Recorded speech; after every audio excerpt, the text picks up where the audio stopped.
nombre es Renata Quevedo y a continuación voy a presentar acerca del potencial de acción para la materia de biología celular por parte del programa MAE. Para esto hay que plantearnos la pregunta de cuál es el mecanismo del potencial de acción, qué es lo que esto significa y en qué células las utilizamos. Y es importante definir algunos conceptos. Los más relevantes serían la despolarización y la hiperpolarización. La despolarización significa hacer el potencial de membrana menos negativo, es decir, que dentro de la célula encontraremos iones positivos. Y la hiperpolarización significa hacer el potencial de membrana más negativo. A su vez tenemos una corriente de salida y una corriente de entrada.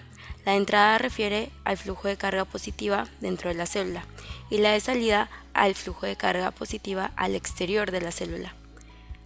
También tenemos lo que es un umbral.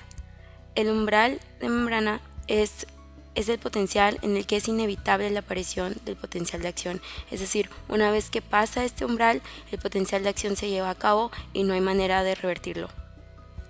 Y una vez que este potencial de acción cesa, vamos a tener un periodo refractario en el cual ningún estímulo va a poder, vaya la redundancia, estimular a la célula y crear algún otro potencial al mismo tiempo. Y bueno, ¿qué es el potencial de acción en sí? Es un fenómeno de las células excitable.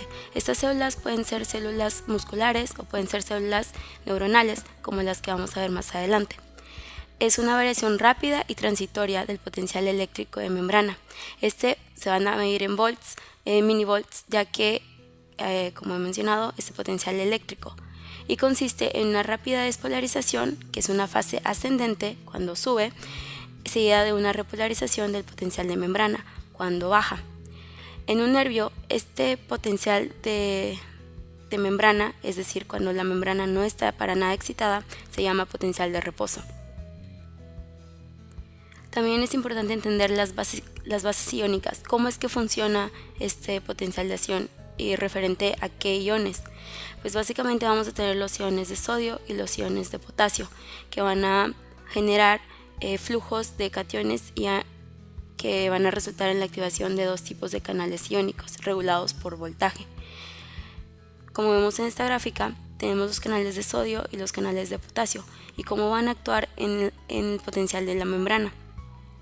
Primero que nada hay que definir que los canales de sodio van a entrar y una vez que entran dentro de la membrana se va a reproducir una corriente despolarizante y eso va a excitar a la célula.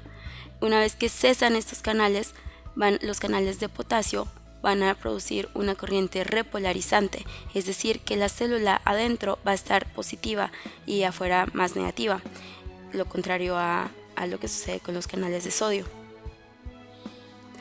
Y como un ejemplo de este potencial de acción, como había mencionado, se da mucho en las células neuronales, es decir, las del cerebro, las de todo el cuerpo realmente. Y tenemos esta gráfica en la que nos da un potencial de membrana en reposo. Comúnmente este potencial de membrana en reposo, es decir, cuando no hay ningún estímulo, va a ser de negativo 70 milivolts, que significa que adentro de la célula sigue siendo negativo, pero está sin excitar.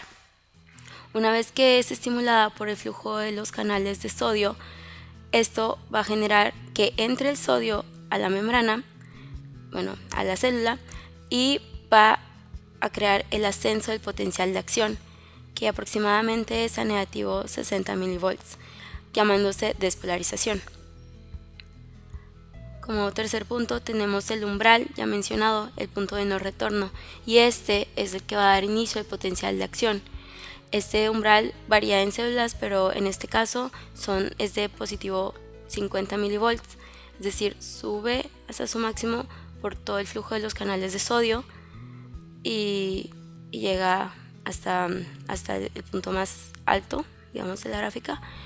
Y próximamente se van a cerrar estos canales de sodio que se habrían abierto al inicio y se van a abrir los canales de potasio. Al abrirse los canales de potasio va a generarse la repolarización, que es alrededor de negativo 80 milivolts. Incluso esto puede llegar a ser hasta menos 90 milivolts si se produce una hiperpolarización. La hiperpolarización dura no más de 2 milisegundos y de ahí prosigue al periodo refractario de la célula.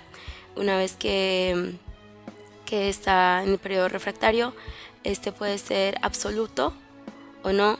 En caso de que cese el periodo refractario, la célula puede ser estimulada nuevamente. Y pues esta es básicamente una imagen que engloba todos los conceptos que hemos visto, desde el potencial de membrana, la despolarización, la repolarización, el periodo refractario y listo para la célula ser estimulada nuevamente.